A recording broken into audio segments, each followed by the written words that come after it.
महाविकास आघाडीचं जागा वाटप 10 दिवसात पूर्ण होणार. शरद पवारांची माध्यमांना प्रतिक्रिया. तर लोकसभेत आम्हाला चांगलं यश मिळालं. विधानसभेसाठीही वातावरण चांगलं असल्याची पवारांची प्रतिक्रिया. श्रीगोंद्याच्या जागेवरनं शरद पवारांचा खासदार संजय राऊतांवर निशाणा. अचानक कुणालाही उमेदवारी जाहीर करण्याचा अधिकार नाही. शरद पवारांनी मांडली स्पष्ट भूमिका. आपण उमेदवाराच्या नावाची घोषणा केली नाही. शरद पवारांना कुणीतरी चुकीची माहिती दिली असावी. खासदार संजय राऊतांचं स्पष्टीकरण.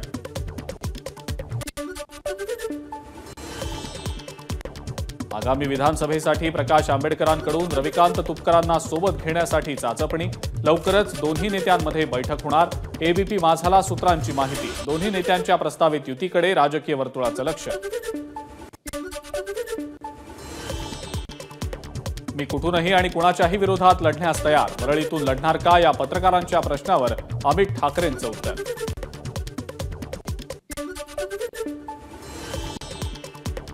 भास्कर जाधवांचा मुलगा विक्रांत जाधवांनी अजित पवारांची घेतली भेट. अजित पवार चिपळूण दौऱ्यावर असताना विक्रांत जाधवांनी घेतली भेट. भेट राजकीय नव्हे तर फक्त कौटुंबिक.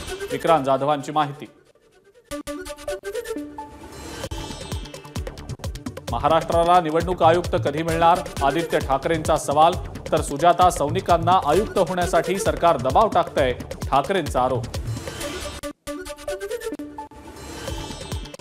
विधानसभा निवडणुकीच्या तयारीचा आढावा घेण्यासाठी केंद्रीय निवडणूक आयोगाचा 3 दिवस महाराष्ट्र दौरा. 26, 27 आणि 28 सप्टेंबरला निवडणूक आयोगाच्या अधिकाऱ्यांची मुंबई भेट.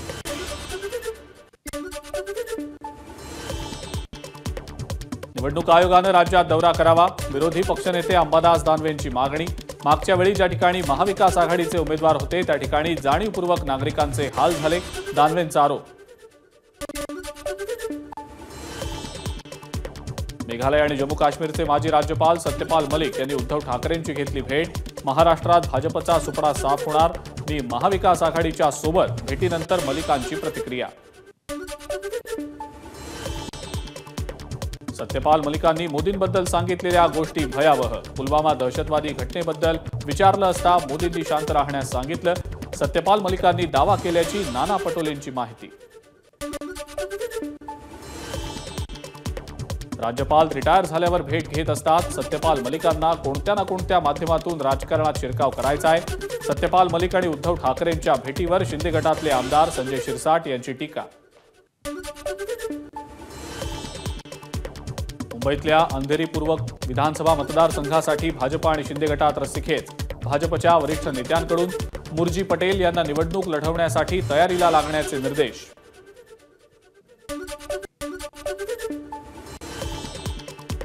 कागल गडहिंग्लज विधानसभेच्या मुंबईतल्या मतदारांसाठी समरजित घाटगे मेळावा घेणार.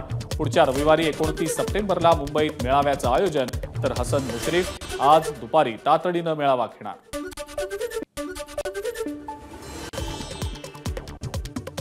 शिवसेनेचे रवींद्र वायकर खासदार झाल्यानं भाजपचा जोगेश्वरी विधानसभेवर दावा. भाजपच्या माजी नगरसेविका उज्ज्वला मोडक जोगेश्वरीतनं निवडणूक लढवण्यास इच्छुक. फडणवीसांचीही घेतली भेट.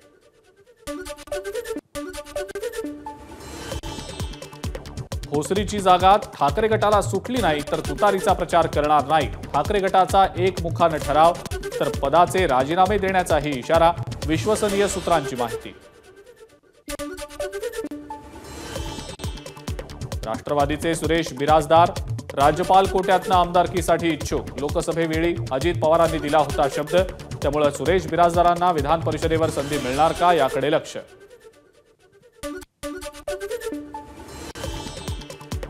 बारामतीमध्ये सुप्रिया सुळेंचे भावी मुख्यमंत्री म्हणून तर युगेंद्र पवारांचे फिक्स आमदार अशा आशयाचे बॅनर. ईदच्या निमित्त गुणवडी चौकात कार्यकर्त्यांची बॅनरबाजी.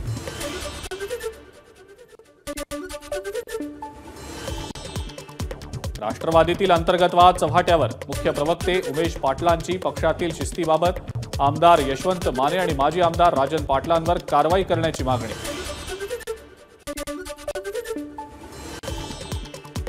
सोलापुरातल्या माढ्याचे आमदार बबनदादा शिंदे यांचं टेंभुर्णीत जोरदार शक्ती प्रदर्शन.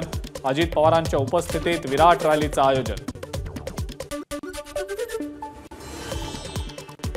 पिंपरी चिंचवडमध्ये महायुतीमध्ये तिढा वाढला.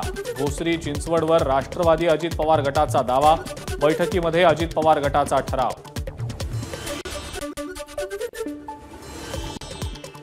विदर्भात काँग्रेसनं 45 जागा लढवाव्यात, इतर ठिकाणी कमी जागा दिल्या तरी चालेल. विदर्भातल्या महाविकास आघाडीच्या जागा वाटपावर विजय वडेट्टीवारांची प्रतिक्रिया. भंडाऱ्याच्या जागेवरून महाविकास आघाडीमध्ये वादाची चिन्ह. ठाकरेंच्या शिवसेनेनंतर आता राष्ट्रवादीकडूनही भंडाऱ्यावर दावा. राष्ट्रवादी आणि शिवसेनेकडून काँग्रेसला कोंडीत पकडण्याचे प्रयत्न. विधानसभेसाठी 10 ते 12 जागा द्याव्यात अशी आमची मागणी, तर चंद्रपूरची जागा आरपीआय आठवले गटाला मिळावी अशी आम्ही मागणी करणार. केंद्रीय मंत्री रामदास आठवले यांची माहिती.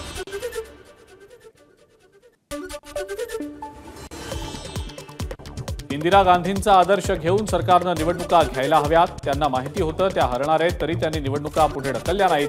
या सरकारनं जम्मू काश्मीर आणि हरियाणासह निवडणुका घ्याव्यात. खासदार संजय राऊतांचं आव्हान.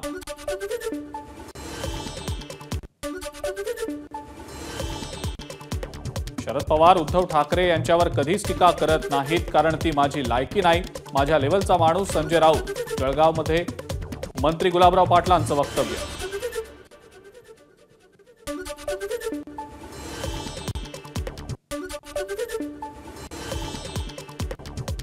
सांगलीच्या खानापूर मतदारसंघातनं वंचितचा उमेदवार जाहीर. संग्राम माने खानापुरातनं निवडणूक लढवणार.